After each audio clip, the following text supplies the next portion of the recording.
Hello everyone, আসসালামু আলাইকুম। আশা করি সবাই ভালো আছো। আমিও আল্লাহর রহমতে ভালো আছি। আর এর সাথে আমার ইউটিউবের ছোট বড় সকল বন্ধুদেরকে জানাই নতুন বছরের অগ্রিম শুভেচ্ছা। আর সবার নতুন বছরটা খুব ভালোভাবে আসুক বা খুব ভালোভাবে কাটুক, এটাই মহান সৃষ্টিকর্তার কাছে প্রার্থনা করি। তো এই মুহূর্তে চলে আসলাম নতুন একটা রেসিপি নিয়ে। তো এই রেসিপিটা দেখতে হলে তোমরা আমার সাথে থাকো আর দেখতেই থাকো। তো আজকে এই মুহূর্তে আমি আসলাম তন্দুরের রুটি তৈরি করব। তো এই রুটিটা তৈরি করার জন্য আমি প্রথমে একটা বাটিতে 2 কাপ পরিমাণে আটা নিয়েছি। তার সাথে পরিমাণ মতো লবণ দিলাম, আর দিয়ে দিলাম পরিমাণ মতো চিনি, আর দিয়ে দিলাম ইস্টটা বেশি যদি হয়ে যায় তাহলে খাওয়ার সময় অনেকটা গন্ধ আসে, যার কারণে পরিমাণ মতোই দিতে হবে। তো আমি সবগুলো শুকনো উপকরণ মেখে নিয়ে এর মধ্যে এখন দিয়ে দিচ্ছি সয়াবিনের তেল। তো এই সয়াবিনের তেলটা দিয়েও আমি আবারও ভালোভাবে শুকনো উপকরণগুলো মেখে নিলাম। এখন এর মধ্যে একটু একটু করে পানি দিয়ে হাতে মেখে নেব, কারণ একবারে বেশি পানি দিলে খুব নরম হয়ে যেতে পারে। এই জন্য অল্প পরিমাণে পানি দিয়ে দিয়ে আমি আটাটাকে খুব ভালোভাবে মেখে নিচ্ছি। আর এই আটাটা মেখে আমি 20 মিনিটের জন্য রেখেছি। এটা আধা ঘন্টা 40 মিনিট পর্যন্ত রাখা যায়। আমি 20 মিনিট রাখছি, কারণ আমার হাতে একটু সময় কম, যার কারণে আমি কম সময় রাখছি। তো এটাকে আমি এখন কয়েকটা ভাগে ভাগ করে নেব, নিয়ে রুটি তৈরি করব।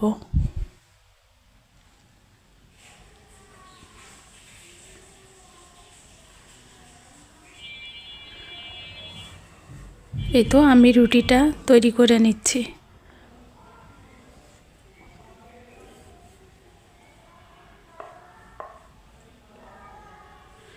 এখন এখানে কয়েকটা কালো জিরা ছিটে দেব।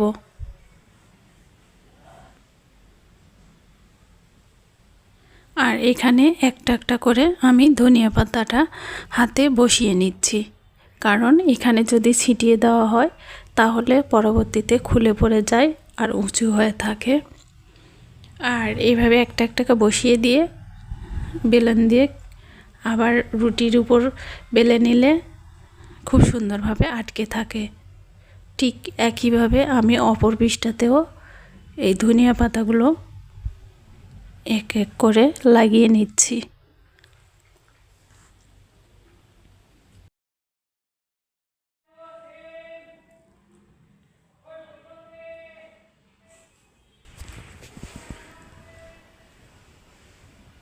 এই ধনিয়া পাতাগুলো লাগানো হয়ে গেছে। এখানে আমি আবারও কালো জিরা ছিটিয়ে দিয়ে হাতে চাপের সাহায্যে আটকে নিচ্ছি, নিয়ে এখানে আবারও বেলুনের সাহায্যে বেলে নেব।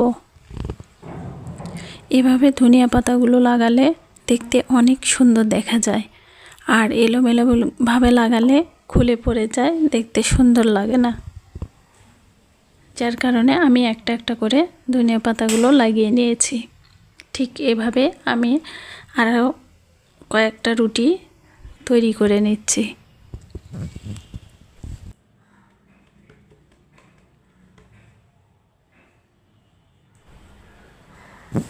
এখানে কালো জিরা ছিটিয়ে দিয়েছি, এখন ধনিয়া পাতাগুলো আবারও লাগিয়ে নিচ্ছি।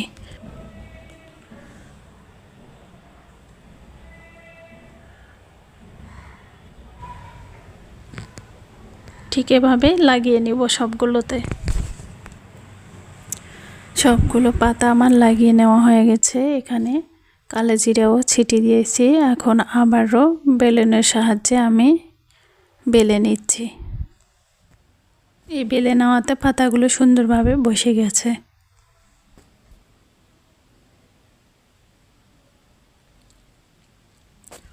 ঠিক একইভাবে অপর পৃষ্ঠাতেও আমি এক এক করে ধনিয়া পাতাগুলো লাগিয়ে নেব।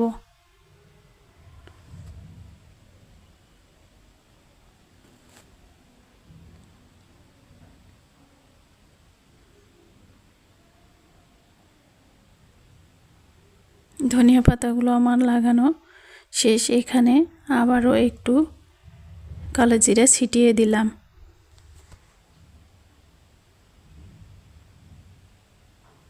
দিয়ে হাতে বসিয়ে দিচ্ছি।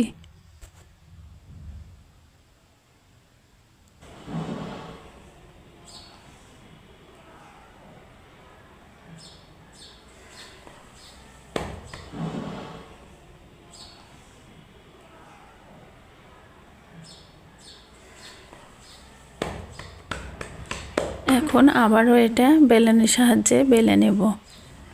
তো যাই হোক, আমার রুটিটা তৈরি করা রেডি। এখন আমি এটাতে চুলাতে তুলে দিয়ে সেঁকে নেব। তো এটা চুলায় তুলে দিলাম, সেঁকে নিচ্ছি। দেখো কতটা সুন্দরভাবে পাতাগুলো লাগিয়ে আছে, একটাও খুলে পড়েনি। খুব সুন্দরভাবে তুলতুলে নরম একটা রুটি তৈরি হয়ে গেল আমার। তাও আবার তন্দুরের রুটি। ঠিক এভাবে আমি সবগুলো রুটি সেঁকে নিচ্ছি।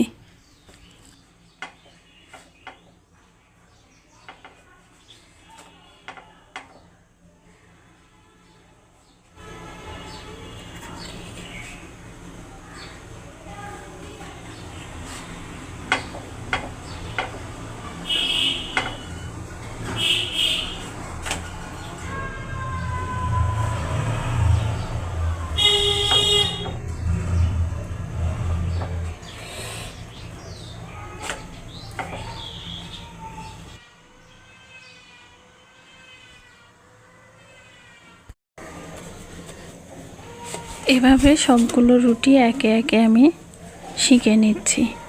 আর ওপাশে রাইস কুকারে আমি উঠিয়ে দিয়েছি নিহারি। আর এই নিহারিগুলো ধুয়ে ধুয়ে রাইস কুকারের বাটিতে তুলে দিচ্ছি। নিহারি উঠিয়ে দিয়েছি রাইস কুকারে, এখানে ধুয়ে তুলে দিচ্ছি। আর ওপাশে আমি গামলাতে শুকনো মরিচ, তার সাথে গোটা মশলাগুলো ধুয়ে রাখছি, এইগুলো দিয়ে দিচ্ছি।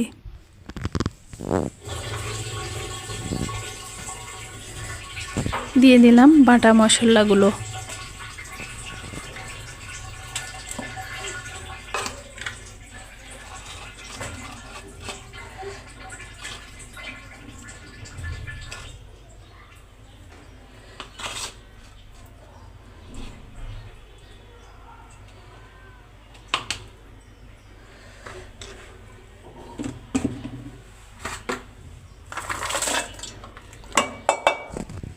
দিয়ে দিলাম কাটা রসুন পেঁয়াজগুলো, লবণ দিয়ে দিলাম, হলুদ দিয়ে দিলাম,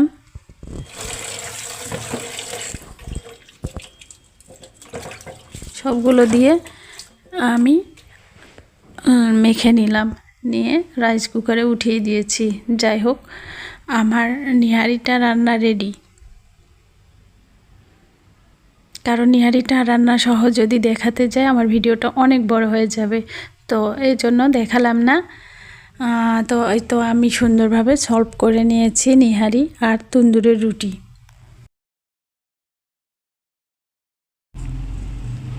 রুটিটা একদম সফট, নরম তুলতুলে হয়েছে।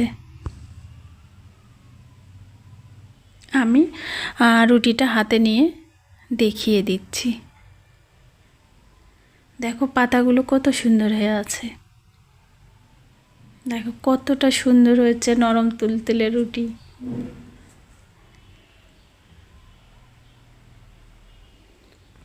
তো ঠিক আছে, সবাই ভালো থাকো, সবার নতুন বছরটা খুব ভালোভাবে কাটুক। সবাই আমার জন্য দোয়া করিও, সবাই আমার পাশে থেকো। আমি আবারও আসবো নেক্সট টাইমে নতুন কোনো একটা ভিডিও নিয়ে।